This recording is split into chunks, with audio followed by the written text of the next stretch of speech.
Restoration of Signs and Wonders.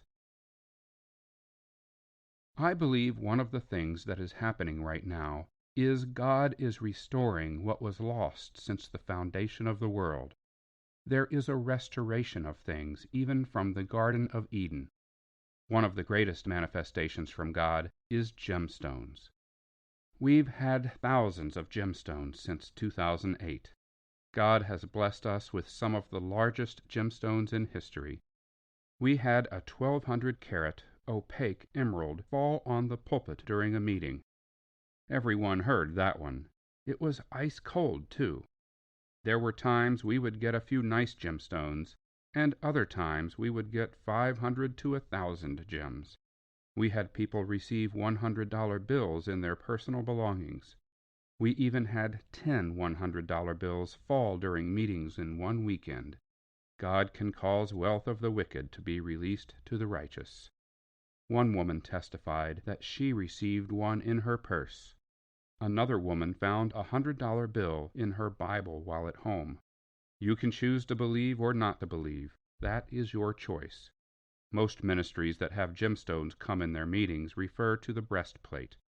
The breastplate has gemstones in it, and they believe God is bringing us gemstones as a sign.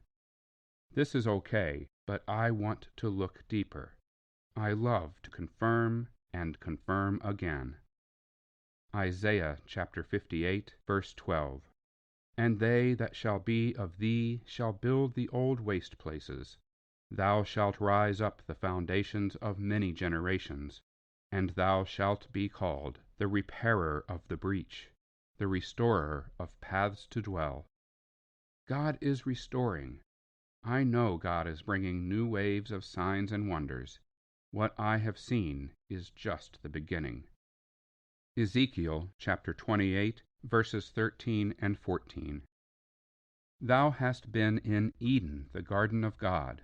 Every precious stone was thy covering, the sardius, topaz, and the diamond, the beryl, the onyx, and the jasper, the sapphire, the emerald, and the carbuncle, and gold. The workmanship of thy tablets and of thy pipes was prepared in thee in the day that thou wast created. Thou art the anointed cherub that covereth. And I have set thee so. Thou wast upon the holy mountain of God. Thou hast walked up and down in the midst of the stones of fire. A big part of the restoration is from what was in the Garden of Eden. God sent Jesus, and we are in the process of seeing the restoration of all that was lost. I believe that the purity, glory, and even gemstones were common in the garden, on earth as it is in heaven. God is bringing the kingdom of heaven to earth. Ezekiel chapter 1, verse 26. And above the firmament that was over their heads was the likeness of a throne, as the appearance of a sapphire stone. And upon the likeness of the throne was the likeness as the appearance of a man above it. Ezekiel chapter 10, verse 1.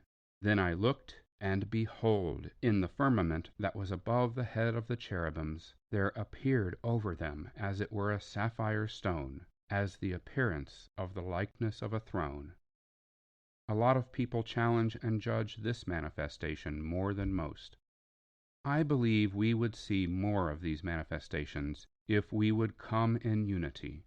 It's time to agree on what we can agree on and press in to the King of Glory. Remember, I'm talking about restoration. The wall of the New Jerusalem is part of that. As God brings things closer to this fulfillment, we will see gemstones as a sign from heaven. Revelations chapter 21, verses 18 through 27. And the building of the wall of it was of jasper, and the city was pure gold, like unto clear glass. And the foundations of the wall of the city were garnished with all manner of precious stones. The first foundation was jasper, the second sapphire, the third a chalcedony, the fourth an emerald, the fifth sardonyx, the sixth sardius, the seventh chrysolite, the eighth beryl, the ninth a topaz, the 10th a chrysoprasus, the 11th a jacinth, the 12th an amethyst. And the 12 gates were 12 pearls.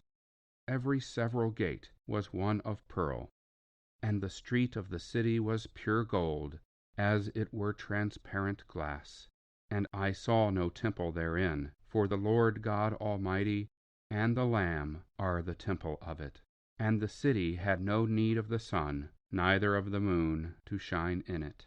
For the glory of God did lighten it, and the Lamb is the light thereof. And the nations of them which are saved shall walk in the light of it, and the kings of the earth do bring their glory and honor into it. And the gates of it shall not be shut at all by day, for there shall be no night there. And they shall bring the glory and honor of the nations into it, and there shall in no wise enter into it anything that defileth, neither whatsoever worketh abomination, or maketh a lie, but they which are written in the Lamb's book of life. We need to expect God to do this. Some will go after gemstones, but I believe if we go after God first, gemstones will follow.